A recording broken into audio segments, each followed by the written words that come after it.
नमस्कार।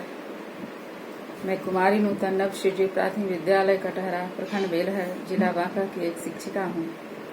The Bihar teacher history makers मेरा mobile मेरी शिक्षा के मंच पर सभी शिक्षकों, बच्चों एवं दर्शकों को तहे दिल से स्वागत करती हूँ। पिछले वीडियो में मैं लेसन 11 दीपावली की तैयारी लेकर आई थी, दूसरा भाग। आज मैं उसी का तीसरा भाग लेकर आई हूँ। मैंने बताया था कि दीपावली की तैयारी तो हो गई थी, झाड़ पोछा तो घर में लगभग हो गया था, लेकिन पूजा की तैयारी, पूजा के सामान के लिए जो सूची बनाना था, उसके लिए सारे बड़े बच्चे एक जगह इकट्ठे हुए और दादी जी के द्वारा पूछकर पिताजी ने सूची बनाई। उसके बाद संजय और सुखदा ने भी अपने लिए पटाखे, फुलझड़ियाँ, पटाखे लिखवाए कि मुझे भी पटाखे चाहिए। पटाखों के नाम लिखवा दिए। दोनों ने भी पिताजी के साथ बाहर जाने की बात कही। संजय और सुखदा ने भी कहा कि मैं भी आपके साथ बाजार जाएंगे। इस पर पिताजी ने कहा, बाजार में दीपावली के अवसर पर भीड़ रहती है, तुम्हें साथ साथ चलना होगा। तब पिताजी ने कहा कि दीपावली में बच्चों बाजार में बहुत भीड़ रहती है, तुम्हें हाथ छोड़कर नहीं चलना होगा, मेरे साथ साथ चलना होगा। बच्चों ने कहा, हमें ले चलिए, हम साथ साथ चलेंगे। बच्चे मानने वाले कहाँ हैं? बच्चे तो बिना बाजार जाए, बिना पटाखे, खिलौने, मिठाई लिए तो मानेंगे नहीं। इसलिए बच्चे तो जाने को राजी हो गए कि हम साथ साथ ही चलेंगे, लेकिन मुझे ले चलिए। फिर सब लोग सोने चले गए। रात हो गई थी, बातचीत हो गई, सोने चले गए। सुबह संजय और सुखदा जल्दी ही नहा धोकर तैयार हो गए। सुबह दोनों बच्चे जल्दी ही नहा धोकर तैयार हो गए। वे पिताजी के साथ बाहर जाने की प्रतीक्षा में थे। वो अपने पिताजी के साथ बाहर जाने के लिए वेट कर रहे थे कि कब हमारे पिताजी आए और मैं साथ में बाजार चलूं। बच्चों जल्दी चलो, बाहर लगे रिक्शे पर बैठो। पिताजी ने कहा, बाहर रिक्शा खड़ा है, चलो जल्दी से रिक्शे पर बैठ जाओ। मैं थैला लेकर आता हूँ, पिताजी ने कहा।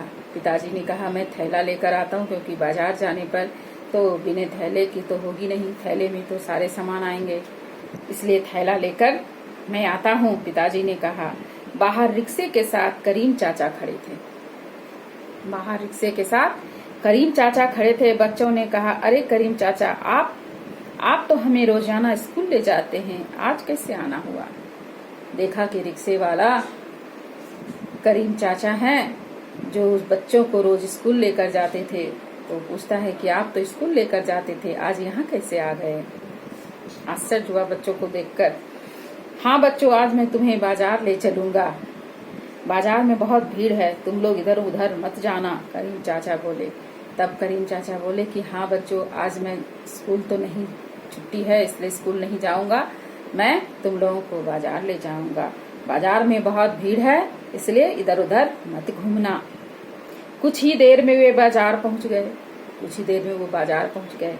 उन्होंने देखा आज बाजार में बड़ी रौनक है। बड़ी रौनक मतलब हर जगह लाइटें लगी हुई है, हर जगह मिठाइयाँ दुकान में लगी हुई हैं, खिलौने लगे हुए हैं, पटाखे लगे हुए हैं, लोग, पूरा भीड़ है, पूरे लोग आ रहे हैं, खरीद रहे हैं, रौनक है। दीपावली के अवसर पर दुकानों की भी सफाई रंगाई हुई है, रंग बिरंगे फूलों से दुकानें सजाई गई है। दुकान भी सफाई किया गया है। दिवाली के समय तो रंग बिरंगा रंग लगा हुआ है, झालर सजा हुआ है, फूल लगा हुआ है, लाइटें लगी हुई हैं, इसलिए दुकान की भी रौनक बढ़ गई है, चमक रहा है दुकान। कपड़े, मिठाइयों की दुकानों पर भीड़ है। लोग घर को सजाने के लिए फूल, पत्ते, झालर, मोमबत्तियां आदि की खरीदारी कर रहे हैं। हम लोग घर को सजाने के लिए क्या क्या खरीदते हैं? फूल, मोमबत्ती, लाइटें, पत्ते, झालर, जो भी होता है हम अपने घर को सजाने के लिए खरीदते हैं, और वैसे दुकानों पर भीड़ का अंबार लगा हुआ है। पिताजी ने बाजार से सामान खरीदा और उन्हें लाकर रिक्शे पर रख दिया। रिक्शे पर लाकर सामान को रख दिया। खरीद के चारों तरफ से सामान लाए और रिक्शे पर रख दिए। पिताजी हमें मिठाई की दुकान पर ले गए। तब पिताजी सामान रखकर बच्चों को मिठाई की दुकान पर ले गए। हमने मिठाइयाँ और कुछ नमकीन खाई और घर के लिए भी लिए।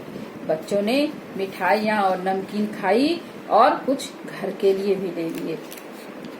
दीपावली के दिन बाजार कैसा दिखता है?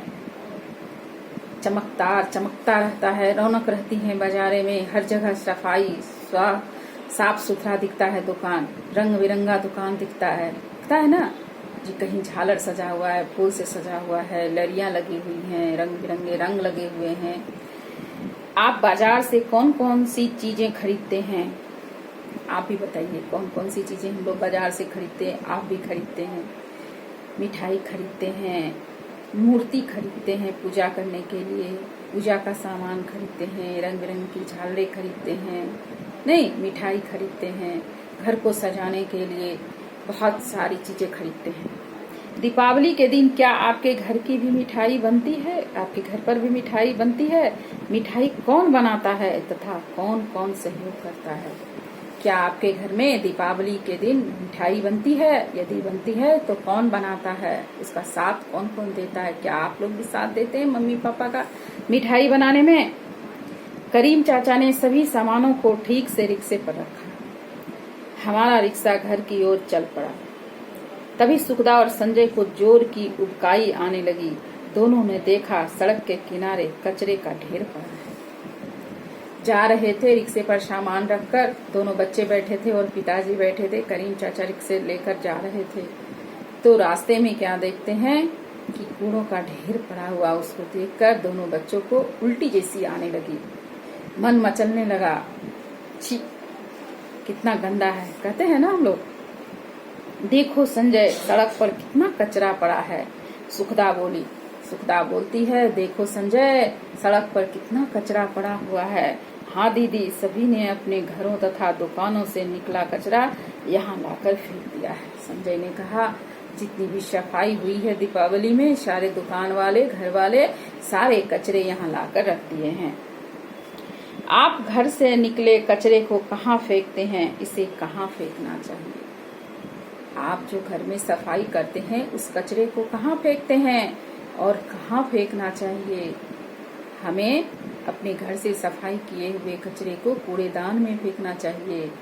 रास्ते में, बाजार में, साइड में जाकर थोड़ी दूर में कहीं कूड़ादान रखा हुआ है, वहां जाकर हमें फेंकना चाहिए। रोड पे नहीं फेंकना चाहिए, ताकि कूड़ा ले जाने वाला आएगा तो कूड़ादान से ले जाएगा और कूड़ा इधर उधर ना बिखरेगा।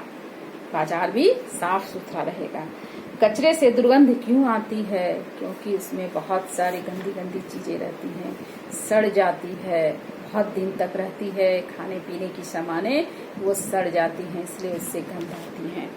आप बाजार में किस किस प्रकार का कचरा देखते हैं? आप बाजार में किस किस प्रकार का कचरा देखते हैं? बहुत सारे तरह के कागज, कुछ टूट गया, खिलौना वगैरह, खाने की सामानें, नहीं ये सब सड़ा हुआ चीज, या पेड़ पौधे की जो लोग सजाते हैं दीपावली की जब पूजा करते हैं तो केला का गाछ जो लगाते हैं आगे में, दुकान के आगे में, वो जब बाद में क्या होता है उसको निकाल कर वो आगे में ही फेंक देते हैं। वो भी सड़ के महकते रहता है, पत्ता सब सड़ जाता है ना। खाने का सामान सब वो लोग फेंक देते हैं, वो भी सड़ जाता है और महकता है। इसके साथ ही मैं फिर अगले वीडियो में इसका 4th अध्याय लेकर आऊंगी। तब तक के लिए धन्यवाद।